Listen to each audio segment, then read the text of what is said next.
This is your World War III update. Get a load of this. I'm at a loss for words right now with respect to what I'm about to tell you. I received a communication from a world-renowned spectroscopist. I always have to look at the word before I say it. Up until a week ago, I didn't know what a spectroscopist was. I knew that there were people who specialize in measuring aspects of the electromagnetic spectrum, but I didn't know they had a name. They're called a spectroscopist. And now I've been receiving messages from a world-renowned one, somebody I was able to confirm after a background check is indeed who they claim to be. However, they want me to keep their identity incognito, so that I will do, but the information they shared with me is very verifiable by anybody with an internet connection, but it's stuff that was missed by me in my original investigation into this New Jersey drone phenomena. The information that they provided us supports the hypothesis that indeed these drones are looking for something of the nuclear sort, okay? But before I explain the information that they shared, this is something else. Now, I'm not a superstitious person. I pride myself on being a prudent empiricist through and through, to the ire of many, to the annoyance of many, because I don't play politics nearly as much as many others in the space. But something has happened that just, it leaves me scratching my head, because I tell you, okay, so yesterday I reached out to John Ferguson. He's the guy who's went viral as a result of his hypothesis that he put forth on Saturday, which, as I've already indicated, I came to the same conclusion on my own. It appeared to be self-evident on the basis of the evidence the night before to me that indeed the most plausible hypothesis is that these drones are looking for something, and it very likely is of a nuclear nature. Anyways, he went viral after Joe Rogan and many others, prominent influencers, decided to share his video where he claimed that there was a nuclear weapon that was missing and that they were looking for it, and that was the purpose of these drones. So I solicited him yesterday to come on the channel, and I get a phone call today. And I look on the, the caller ID says that it's Saxon Drone Company. And I'm like, well, that's weird. I don't recall ever giving this guy my phone number, okay? And as it turns out, I somehow serendipitously know his son, okay? I mean, talk about a small world. I mean, if it's not unnerving enough that the government is contacting me for 220,000 doses of Thyrosafe for some nuclear emergency they're preparing for, it's another thing altogether to know that this network is so incredibly small. I know his son because we were going to at one point be a distributor of drones here in Canada.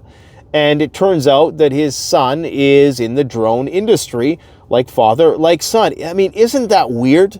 I mean, nothing vindicates my intuition. You guys know, like I said, I'm an empiricist, but, my intuitions about getting prepared and, engaging in this macro preparedness in order to be self-reliant, it's little things like this that have happened to me over the years that are truly vindicating and show me that indeed I'm on the right path. Anyways, it's feelings, not facts. I get it. Let's get to the facts. Okay, I just thought I'd share that. Anyways, I'm hoping that he's going to come on the channel in the next few days here and shed some more light on this particular issue. Now, you have to watch my video that I did maybe a few days ago. Drone is in the title somewhere, okay? And I talked about all the debunking, all the false claims, all the misinformation, the disinformation, getting people chasing aliens, getting people chasing radioactive medical devices and things of that nature. We think that this is much bigger than that. Now, I received a message from a world-renowned spectroscopist. And again, I vetted this person, but I got to keep their identity a secret. Anyways, here is the message that they sent. I am a world-renowned spectroscopist, and I've worked on this stuff over the years that would blow your mind. I've included my official email address so you'll see who I am.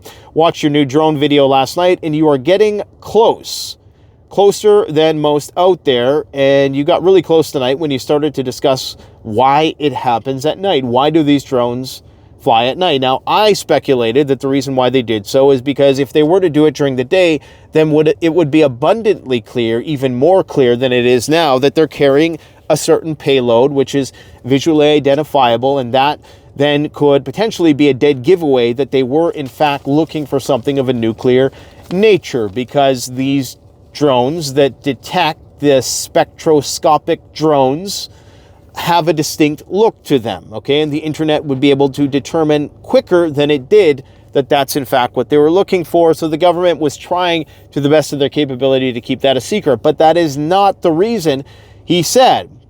The answer is that radiation detection contrast ratios are more evident during the day.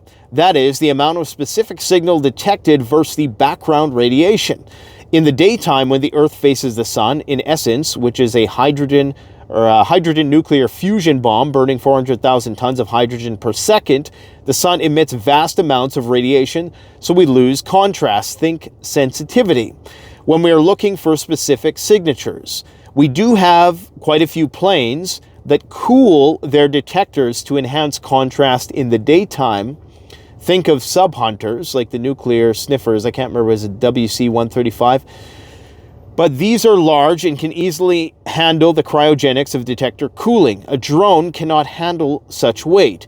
And this explains why, as I've read recently, that these systems could not previously have been mounted on drones. And one of the limiting factors is that the hardware is so heavy and the payload would be so big, it would just make it prohibitive to be deployed on that kind of aerial technology. So anyways, but these are large enough and can easily be handled by the cryogenics of detector cooling. A drone cannot handle such a weight, hence the fly at night and look for changes in areas of radiation signature in the hope of seeing something move over time, okay? Now he goes on to say, why are no drones sighted over Washington, D.C.? He says that we only have a few geostationary satellites. Those are ones that track the Earth's movement or in a constant position over key places that monitor certain isotopes over time, providing a real-time feedback, notably one around Washington, D.C. These are monitored out of Goddard in Maryland. Now, coincidentally, Goddard in Maryland, I believe, is very close to where we are going to be shipping 220,000 doses of Thyrosafe if we get the contract. And that speaks to the government desperation, that despite how much I've criticized the government, they continue to solicit us for stuff. And that should be very unnerving for all you trolls out there. You know, I was watching a Praxis Prepper video yesterday. Great channel, by the way. And he was saying how he thought that people were projecting their own fears on us when they talked about how, you know, we're just paranoid because that's why the reason why we're prepping. And you know, it really is genuinely a projection of their own fear against us. Anyways, tangent. But yeah, you should be afraid because the government is soliciting quacks like myself for gear. I mean, imagine how bad it's got to be. Guys, the further I go up the ladder, the more I realize how unprepared the government truly is. And it is, in fact, frightening. As much as I believe that there's a good old boys club at the top who largely reserve all the communistic economic principles for themselves, I do think that the extent of their control and management of the situation is far more minimal than a lot of people want to realize. They want you chasing aliens. They want you chasing Illuminati shape-shifting reptoids. They don't want you putting two together and realizing that this drone phenomena is in fact best explained by a search by spectroscopic drones attempting to identify nuclear materials. Now, no, the cover story that they're looking for, you know, cancer, medicinal equipment, medical equipment, radioactive medical equipment is insufficient. Again, if that was the case, the government would outright come out and admit that, because that would put everybody's minds at ease. Oh, okay, it's a benign piece of medical equipment. that even if it were to be converted into a dirty bomb, it would not be that significant, and it's something that doesn't give off enough radiation that it's going to be damaging to people. So no, I don't agree with that. I don't believe that that's why they would be keeping this on the down low. You would not be hearing Pentagon press conferences and contradictory statements and people like Donald Trump saying that they're not going to be going to their residences because they're concerned about something that they know but they can't reveal, okay? Now, this is another piece of information that he provided. Ever wondered why all the nuclear alert frequencies are hot and transmitting at present? Every single waking hour for the past 2.5 years or so. Yes, I think he's referring to the emergency action messages. Much of that stuff is junk. Indeed, I agree it is. And it's almost like watching paint dry. It's like interpreting Jackson Pollock painting or something. I mean, you might as well just be pissing in the wind looking for any sort of trying to decrypt that. It's impossible. But sleepers are listening for go codes to do something, which could be nuclear or not, i.e. a detonation on the homeland. We said the same in World War II, albeit on low-power AM bandwidths. We would broadcast stupid statements like, today is Wednesday, tomorrow is Saturday. A nothing statement unless you were listening for it, and this was your specific go code. The increased Russian transmissions have folks more on edge than the actual drones. And I believe that he is referring to the transmission on the Russian Doomsday station, as it's colloquially referred. And that transmission is something to the effect of the Swan Lake and the national anthem that has been broadcasting on the buzzer, which is a military-associated station.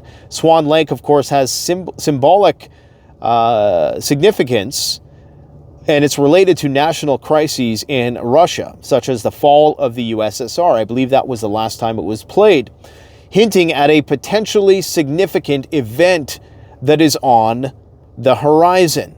Now, that has been happening in greater frequency, no pun intended, for the past week or so, the past couple weeks. And it probably is to do with the fact that things are escalating rapidly and massively, and people who thought that Trump was going to be the peace broker are about to get a rude awakening, because Trump has said and done some things today that indicate otherwise. Now, some satellite images of the industrial plant that was hit by the Orezhnik intermediate-range ballistic missile came out today, and they're rather unimpressive from the Russian point of view. There are a few buildings that are destroyed. We don't know how deep these things penetrated. Presumably, they went pretty deep, but in terms of on the surface, there's not a lot of damage, okay? And this is leading many people to believe that it's no surprise then that the very next day, NATO continued to fire ATACMS into Russia, and then they proceeded to take out their top nuclear general, okay? So this has not established deterrence, not one iota. And so it's no surprise then today that Trump effectively did 4 things that ensure World War III is going to continue on the Russian-Ukrainian front. He said that NATO has to increase its military spend to 5% of their GDP, which compared to Russia is really not that much. All told, they're spending about 30 to 35% of their GDP on military equipment. But for the soy boys in the West, that's a lot, okay? That's a lot. Big commitment, considering a lot of countries aren't even spending 1 to 1.5% right now. Anyways, he's saying that if you increase your spend even to 3.5 to 5%, then we will continue to support NATO with our fancy-dancy F-35s and our, stealth bombers and tactical B-61 gravity bombs and all that crap. And maybe we'll even put Tomahawk nuclear-tipped missiles in Germany next year, as is the plan. So 2 things right there is the nuclear Tomahawks in Germany, because of course he was the one who backed out of the Intermediate Range Nuclear Forces Treaty. In addition to that, he is going to encourage more Cold War type spending, discouraging the peace dividend, which is going to send Europe definitely plummeting into a deeper and darker recession, possibly depression. And that, of course, is only going to increase Europe being at odds with Russia. The more Europe mobilizes for war, which I don't think is really going to come to fruition until there is a major attack on a European country, and that's exactly what I've predicted they've wanted, is some benign, preferably nuclear event that can galvanize the European continent for war, because right now there is very little public interest in that very thing. In fact, people are losing interest in the Russian war. So what you need if you're a Russian war hawk is you need Russia to do something incredibly stupid. And Vladimir Putin, no matter what we've thrown at him, to his credit, has not taken the bait. So those are two things that are escalatory. The other thing that he said he was going to do is continue to send weapons to Ukraine. Now, is he just saying this in order to get this spending bill pushed through to avert a government shutdown? Who really knows? I don't think so, because I've thought this all along, that Trump is not going to change a damn thing, because this is something which the US dollar hegemony depends on. I'm not going to get into the details of that. But there was one more thing that he did. Oh yeah, the big one is that, okay, as I've been talking about for the past year, Ukraine is going to halt the transit of gas through their territory come January 1st. Now, I know it sounds crazy to believe that Ukraine has not bombed these pipelines just yet, and the explanation is pretty simple, actually. People will be asking, well, why is it that Ukraine continues to allow Russia to send its gas through to European countries? Because it's part of the deal that Ukraine will continue to get support from the EU and NATO, because there's EU and NATO countries that rely on that gas, right? One of them is Robert Fico, the guy who was almost assassinated this year, presumably because of his sympathy for the Russian cause. He has now said that this is going to lead to war. So we have a situation, and just to finish that thought, the reason why this is obvious is Ukraine not only gets transit fees, Russia gets to sell gas, and Europe gets their gas. So it's one of those rare situations where all three benefit, and if Europe doesn't get their gas, then Ukraine doesn't get their weapons to fight the Russians. So it's this really weird, self-perpetuating cycle. And so what's going to happen now is that Trump is saying that we're going to put more tariffs on the EU if you refuse to buy United States oil and natural gas. Now, Trump is staunchly against Nord Stream. And he said as much very recently, even after its destruction, that we were against Nord Stream. Okay, and of course, what people need to understand is that what is of bigger concern for the Russians is not the tactical minutia. It's not when Ukraine strikes a Pyrrhic victory and sets alight oil refinery and there's big black smoke billowing into the air and it's an eyesore for everybody to see. It's an optical win. That's not what Russia cares about. They care about the hundreds of billions of dollars and euros that they can bring in order to fuel the war machine. They don't care about a $1 million piece of military equipment. They don't care about $20 billion pieces of military. They care about the oil and gas and where they can sell it. Now, while it's true that they can sell it to the east, it's going to be a while before all the systems to facilitate that, all the critical infrastructure to facilitate that goes online. So you're talking about years, possibly decades, before they fully are able to decouple from the West. So Trump is saying that, yes, this is a good thing that Ukraine suspends the gas transit, not saying that, not directly, but these two ideas are very simpatico. Ukraine cuts off the gas to Europe, and Trump is saying, if you don't buy gas from us, then we're going to impose tariffs, effectively declaring war against Russia where it really hurts, where the public isn't going to see it, but where Vladimir Putin knows it hurts. And this is why the Russians are so reticent about jumping on the Trump bandwagon, because they understand that Trump is going to go there. He's going to shake Putin's hand. very impressionable people who can't see beyond what's right in front of them are going to say, yay, everything is fine now, not knowing that the real economic war, the real soft power war is being waged behind the scenes, and that is what matters most. So Trump is going to put nukes in Europe, more nukes. He's going to increase, possibly, I don't know if he's going to increase, but I wouldn't be surprised if they don't ramp up the military equipment to Ukraine. He is going to encourage NATO to expand by virtue of getting NATO to expand its military. That is likely going to encourage NATO to want to expand its borders and embolden them to do so even more. And he's also going to be working to cut off Russia from Europe. So guys, nothing is changing with Trump in office. The only thing changing is that Fartcoin is now at $1 billion market cap, and Party City, that store, is going out of business. And how perfect of a metaphor is that for the collapse of the collective West, that the party is over. The party's literally over. The company that specializes in parties is going out of business. The gig is up, my friends. And you got to keep on prepping, man. Oh, yeah, in the UK, not only are they going to be sending troops now to train Ukrainians to fight on the front lines and likely help them direct them storm shadows to those locations inside Russia. If you didn't know, in the last 24 to 48 hours, there have been a massive exchange in blows between Moscow and Kiev. Kiev has sent numerous ATACMS and storm shadows into multiple oblasts inside Russia, and Russia has responded in kind by striking targets in Kiev, presumably some high-profile individuals.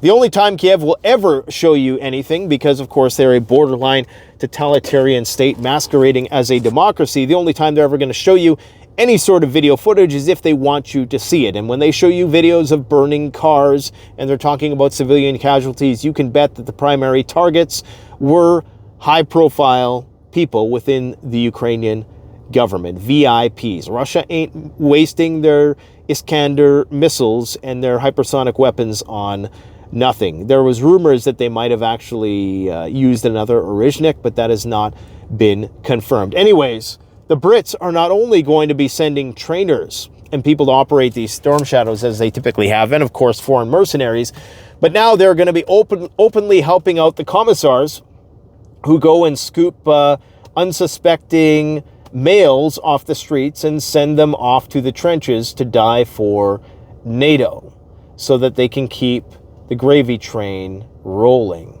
Isn't that something? So the UK, and I bet you any money that they're going to be, because understand Ukraine is just a training ground for both NATO and Russia. It was really the Spanish Civil War of our times. The Spanish Civil War, of course, is what preceded World War II, where both armies were able to kind of train for the big one. And understand this, if you live in the UK, what those UK soldiers are going to be going and doing is helping scooping people off the streets. Because as Grant Shapps said earlier in his address, where he said that we need to prepare for war, he is the UK defense minister, in his address to the people earlier in the year when he said we need to prepare for war, understand that they're going to be scooping your ass off the street too, and they need to prepare for it. And that's exactly what these guys are going there for, is to get some experience in learning how to recruit people who don't want to go and fight. Now, as I've long suspected, they're going to dangle the carrot of citizenship to anybody who wants to go and fight. So that's going to be their next out. That's going to be how they meet their manpower needs, is by saying, look, you want to come to Europe? You want to stay in Europe? You want to be deported? We're going to give you an ultimatum. Either you go and fight for us, right? Don't worry, you're probably not going to die, but you probably will die. You're going to go and do that, or we're not going to give you your citizenship. Guys, go and watch the movie Starship Troopers, and you'll see exactly, it was a parody of, reality. The bugs in that movie were very similar to the Iranians with the missiles. You'll know what I mean when you go and watch it again. But it was all a metaphor for U.S. and citizenship and everything in that movie. Some hybrid of that and Demolition Man is the future. Also, go and watch the movie The Sum of All Fears, because that one appears to be eerily prescient as well. So that's all I got for you today. If you want to support the channel, don't forget to like, comment, subscribe. Go and check out our video we did yesterday with Jonathan Hollerman. He was dropping some information that I was not aware of. And I'm not saying I'm the all-seeing, omniscient one, I should say, when it comes to geopolitical stuff, because this is all I do. I'm a super sleuth for this type of thing. But when somebody says something that I've never thought of with respect to preparedness for grid down, it is a rare day, I'll say that much. And he shares some information about the power grid vulnerabilities that I wasn't aware of, and I found was shocking, that we are far more vulnerable than we even thought before. So go and check out that video we released yesterday. It's to do with China's transformers, and it's to do with some work that they're doing to try to harden the grid, which likely isn't going to happen until there's a major incident, because that's how the government is. They underreact and they overreact. And make sure you check out our Christmas special. Kick back for 20 minutes, and there's a message in there somewhere, I'm sure. We like to have fun on this channel, contrary to what people think.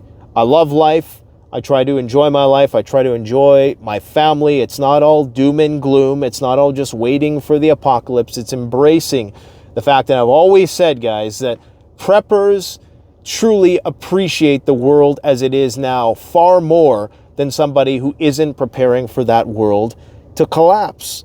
Because the only way that you would prepare for times to get bad is if you genuinely appreciated times as they are now, and times are relatively great. I mean, the ability to go to a store and buy what you need is a luxury that, you know, when that luxury goes away and the supply chains cease to distribute, boy, there's going to be some unhappy individuals. But maybe that's the ass kicking we all need to put things back into balance. My friends, thanks for watching. Don't forget to like, comment,